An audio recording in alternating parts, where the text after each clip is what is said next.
I'm also known as Miss Chindiya. I am a private wealth manager, which is a fancy word for financial advisor. I'm a personal trainer, and I'm also like a content creator. But here, like today, I'm mainly here to talk to you guys about managing your finances and going about it as best as you can. So the reason why I actually do what I do is because growing up, I was raised by a single parent. I was raised by my mom, and she did everything she was meant to do.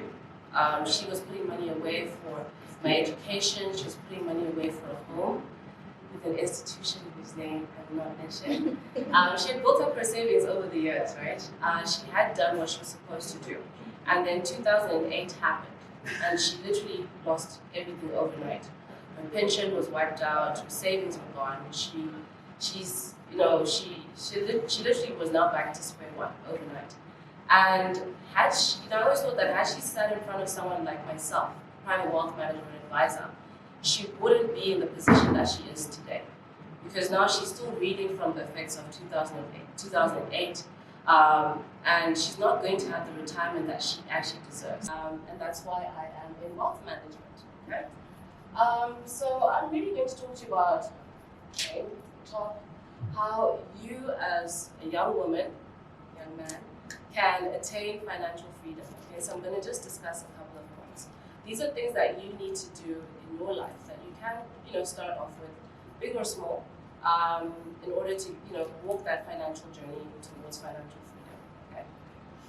All right. So the first point is developing a monthly budget habit. How many of you guys actually budget? You do? Okay, that's good. 50-50. Do you actually sit down and look at what you earn after tax? Sometimes it's disheartening as it may be. Yeah. And actually say, this is how I'm going to spend my money. Well, it's really important to just make sure that you know where your money goes. And that's how a budget helps you. Okay?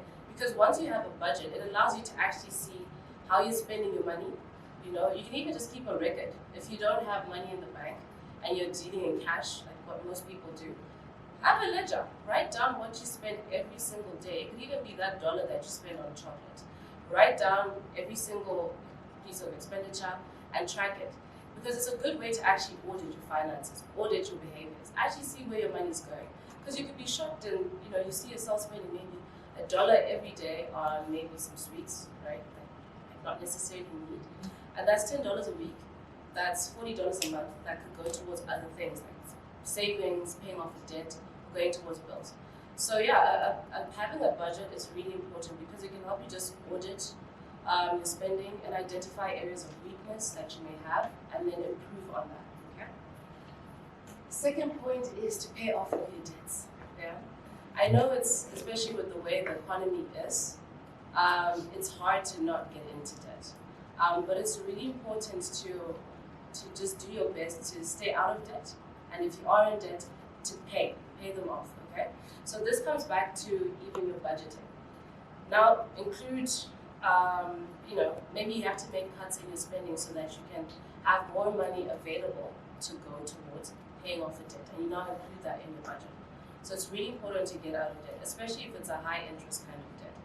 Obviously, sometimes here, if someone lends you money, you just pay it back as it is. But if it's with an institution or a company or someone that's charging you interest, it's really important. Because for as long as that interest is there, that it's costing you money. And by the end of, let's say, a year or 2 years, you may be paid double of what the product or whatever it is that you got is worth. Right? Okay. Second thing is cut your expenses ruthlessly. Right? I like to refer to it as staying in your lane. I know with social media these days, I'm a content creator. It's really easy to get sucked into wanting to do all these things because you're seeing other people doing it. But you actually don't even know how a lot of people are sustaining this lifestyle. Like for example, you'll see me wearing a $700 wig, but I didn't pay for it. I mean, if I actually had money right now, I would not be paying $700. I would not do that. That's crazy. But I'm getting it for free. And then I'm doing a photo shoot with a car that's rented, that they'll rent out for the shoot, and an apartment that we got for the day. And I'm creating this lifestyle, this not necessarily a facade, but you consume so much online, you start to actually really believe that a lot of these things are real, and that's how people are living their day-to-day lives. And even if some are, I really do advise people to just stay in their lanes. Like, think twice. Do I really need this? Is this necessary? Because that will be something that will help you cut down on other things and really be frugal. Do I really need that way? Or can I just go, braid it out or get corners for the month? Do I really need to buy that outfit? Or can it go towards saving up for a car or saving up for, let's say, you're funding your master's or a course? So you really need to be able to weigh those things out, all right? The next thing is you need to start an emergency fund. Emergency funds are really, really important, okay? And I usually advise that you have up to 6 months, 3 to 6 months of your income, or what you need to sustain yourself, sitting in that emergency fund. So an emergency fund is good in the sense that, let's say something happens out of the blue, like you fall sick. You know how expensive it is to pay for hospital bills and how to take care of things. Let's say you have an accident, insurance doesn't pay. You need to panel beat your car, you need to fix it up. Or you have a fire at home and you use laptops, appliances. You need to have an emergency fund ready. Because if you don't have one in place, you're going to get into debt. And that's something we really want to avoid, because that's also expensive. All right? So you need to be prepared for some of these unexpected events that may occur in your life by having an emergency fund. And then the last 2 points are, you need to save up for your retirement. Okay? A lot of people don't think about this, but it's very, very important to save up for your retirement, and you need to start saving up as soon as you can, because time is in your favor. So I always have this chat with clients. So someone at the age of 25, if they start putting away $75 every month until the age of 60, they'll have $1 million fund. If you start at 35, you need to now start saving $750 every month until you turn 60 to reach the same figure. If you start at 45, you're looking at about $1,500 every month until you reach the age of 60. So for 15 years, you put away $1,500 to reach the same goal. Someone who started who started 20 years ago at $50 a month, just to reach that same goal as of $1 million. So it's really, obviously, these are figures that are a bit out of the way as we're in Zim. But you can see how starting early really helps you, and it works in your favor. And it's really important to save up for your retirement. I mean, when we go on holiday, all right, who's traveling this December? Is anybody on holiday anyway? Yeah, where are you going? Cape Town. Cape Town. When did you start saving up for Cape Town? January. When did you start planning for Cape Town? December. December, right? And how long are you in Cape Town for? The whole month actually. Just December. 1 month, okay. So if it's taken him 1 year, actually a year and 1 month, 13 months, to save up for 1 month in another country, 13 months to save up for it, to pay for it, to plan for it. Imagine how long you need to then save up for the longest holiday of your life. Because once you get to retirement, that's it. Companies won't hire you. I don't know, maybe you might be an entrepreneur generating passive income, but that's not going to be everybody. So if it takes them 1 year to prepare for a 1 month holiday, some people even do the same for a 7-day holiday, 1 week holiday, then imagine what you now need to do for the longest holiday of your life, because that could be 40 years, eh? Because and people are living longer. According to WHO,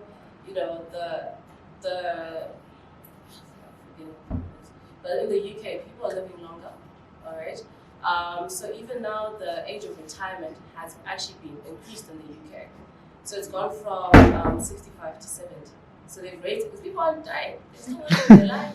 Well, they're not dying as quickly as they used to, People are living longer lives, and it's because we're also living healthier lives, we're working out, we're more conscious of what we eat, we're living longer.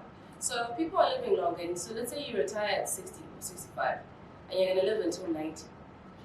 What are you going to live off of if you're not working? And you definitely don't want to be one of those parents that's now saying, you're black tax, you're living off of your kids. I don't know how many of you experienced that in your families where that financial burden is on you to not take care of parents who, who didn't prepare, like my mom, who didn't prepare, or maybe there was a situation or like what happened with the crisis in 2008. A lot of people were left without anything. It's now pretty much on us. And my mom is looking healthy, she's looking strong, so I can foresee another 30 years of this. Ideally, you want to not be a burden on anybody. I'm not saying she's a burden, I mean, I love it. But you wouldn't want to, you want to give someone money because it's just, I'm just giving out of the kindness of my heart, not because if I don't, what's going to happen? She'll be homeless, she's going to eat. You don't want that. And you don't want to be in that position yourself. You want to retire comfortably. So it's really, really important, especially when you put it into perspective, to save up for your retirement. So start early. Even if it's $25 every month, $20 a month, put it away. Save. It could even be invested on the ZSE. Do that, but just start. We always feel like, when I'm 35, I'll do it in 10 years' time when I'm a bit more settled or whatever. Start now, so that even in 10 years' time when your earning capacity goes up, because you guys are going to get promoted, you're going to get more experience, you're going to earn more, you increase it as you go. But just start somewhere. And then the last point I was going to talk on is read financial books, read online. You don't even have to buy books. There's so much information available to us online. Being financially literate will save you and will go a long way. A lot of people get burnt financially because they don't do research. Some of these things you can simply just look up online. You can read up on Bitcoin, so that if it's a very volatile investment, but a lot of people just go into being sold dreams or told certain things, but they don't know that it's an investment that has no underlying assets. It could potentially crash. It's going to be volatile. It can be volatile at any point. So at least if you go into it knowing that, okay, it's a volatile investment to get into, I could possibly lose whatever, I could lose everything overnight. At least you go into it saying, I'm going to invest what I'm willing or ready to lose. So just read as much as you can, educate yourself, because it really does go a long way. Okay. All right. And then the next part, or the next talking point was just, I don't know if anyone has any questions at this point, or do we wait till the end? Wait till the end? Yes. Okay, cool. Another thing that people struggle with, especially a lot of young people, is just avoiding overspending and saving effectively. I mean, how many times you walk into a shop, say, okay, I'm just going to get that, but you walk out with 1,000,001 things. I do it with clothes, I do it with clothes, and it's pretty bad. So I'm just going to discuss a couple of things that you need to then do, mainly on budgeting, which I had talked about in the first point. I'm going to talk about creating a budget in greater detail. Okay. So a budget is pretty much like a plan for every single dollar that you have. And it helps you to just gain some sort of control of your finances. And that's even just good for you mentally, to just feel like you're in control. You need that. And you can have a budget to help you attain a goal, such as saving for a holiday, saving for a car, it could be for a friend's wedding, whatever it may be. But you really need to have a budget in place. It goes such a long way. Okay, so the first thing that you need to do is establish what's your goal, what's the financial goal, why am I creating this budget? All right, so if you know why you're creating the budget, why you're saving up, it helps you kind of just stay on track with your spending. Because once you go into a store and you look at that dress or a pair of shoes, you'll think twice because you're like, nope, I need to save up for school uniform, for school fees. I need to keep on track with that. The next thing is you need to set realistic goals. Hey? Yeah, sometimes we just shouldn't lie to ourselves. Yeah? It's okay, be honest, be realistic with what you can afford. That's the truth. It comes back to like staying in your lane. Don't compare yourself to other people or other people's lives. Just stay in your lane, be realistic with your goals. Even if it's saying, I want to buy a new car. I'll be lying to myself and be like, okay, yeah, I'm in here, I'm going to save up for a Range Rover. It's not going to happen. But if I maybe save up for like a sedan or a Toyota, that's more realistic. Because if you set unrealistic goals, you get frustrated. And maybe you are actually you're on track for something really good, but because you didn't get halfway through the year and you're nowhere near 100,000, but maybe you're near like that 2-3K that you need, you'll then just drop everything and say, you know what's the point? And you feel off track. So be realistic and honest with yourself, okay? And then the next thing is to know your monthly expenses. Really jot down what it is that you spend money on a monthly basis. And that will also then help you stop spending money on other things unnecessarily. Like for me, I spend a lot of money on food and eating out when I shouldn't be. And I've had to really just, identify that as a weak point and know that, okay, food should not be that big of an expense as it is. So what I start doing is packing my lunches. I start planning my meals. I start buying everything in advance.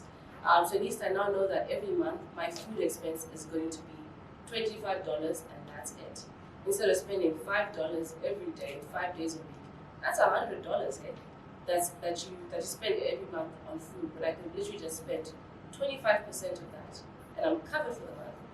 Instead of spending $100 that could have gone towards something else, because $100 is a lot of money, and $75 that I would have actually saved. Okay?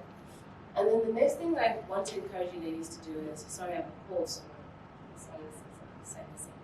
is separate your needs from your wants. So what I usually tell my clients to do is to follow the 50, 30, 20 rule. Okay? So 50% of your income after tax should go to your needs. This is your rent, things like paying for your bills, electricity, water, things that you need to actually survive, keep a roof over your head. 50% of your income should go to your needs. 30% should go to your wants. The other, like splurging, ice cream once in a while, or maybe I want a new pair of shoes, affordable pair of shoes or something like that. So that 30% can go to your wants. Because again, at the same time, as much as you want to really cut down, you also don't want to cut yourself off entirely. It's like how people go on diets. This is why people yo-yo diet a lot. Because they'll go to one extreme, and I notice a lot with my clients when in personal training, they'll go to one extreme where they're having a cup of coffee for breakfast, a banana for lunch, and an apple and salad for dinner. But the moment, let's say, the meet I'll go after 1 month, it goes haywire because they now just go back to chocolate, ice cream, because they've been wanting it so bad, so it's not sustainable, right? So you also need to budget and spend in a sustainable way. So then you say, okay, maybe instead of eating out every day, I'll do it once every 2 weeks or once a month. Okay, so you then make an allowance for those wants. So at least you can keep your sanity, not lose your mind, thinking about all the fancy food you could be eating. And then that last 20% goes towards savings, right, or paying off your debt.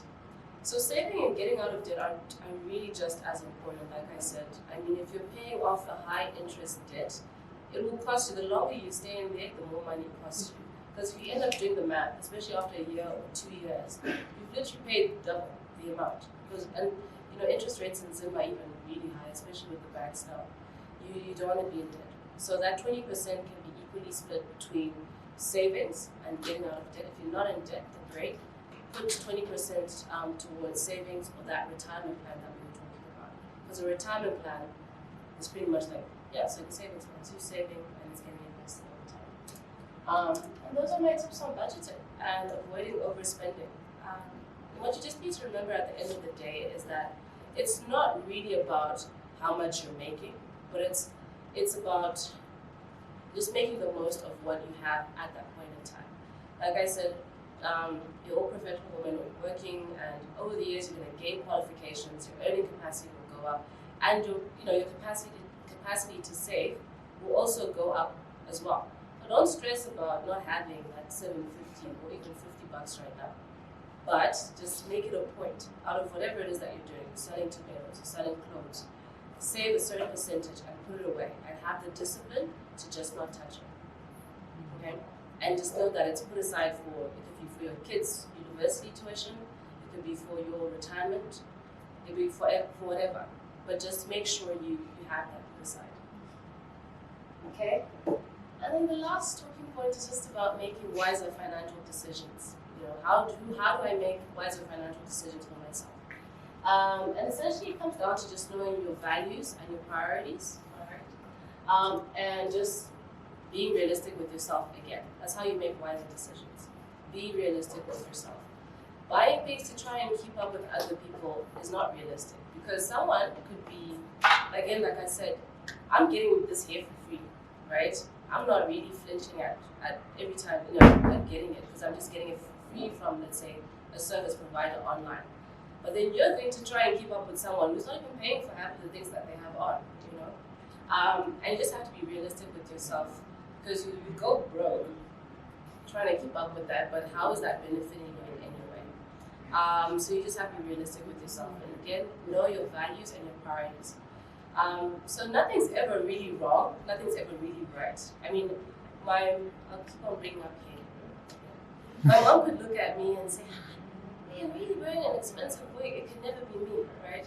But I could look at her and say, "That's a really expensive coffee machine you have in the kitchen, right?"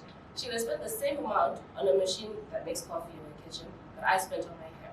So that's when you now have to know what your values and what your priorities are. To her, it makes sense to spend that much on a coffee machine in the kitchen, but to me, it makes more sense to spend it on hair because that's what maybe I value aesthetics. I value certain things, but I can afford it. It's not about buying things that just because you value something. If you can't afford it, don't buy it, right? That's what I'm saying. But if I can afford, let's say we can both afford, I can afford the hair, she can afford the coffee machine, but she values different things from me. So there's never anything like right or wrong, but it comes down to you knowing what it is that you value and what you prioritize. Once you know that, it will help you make better financial decisions when it comes to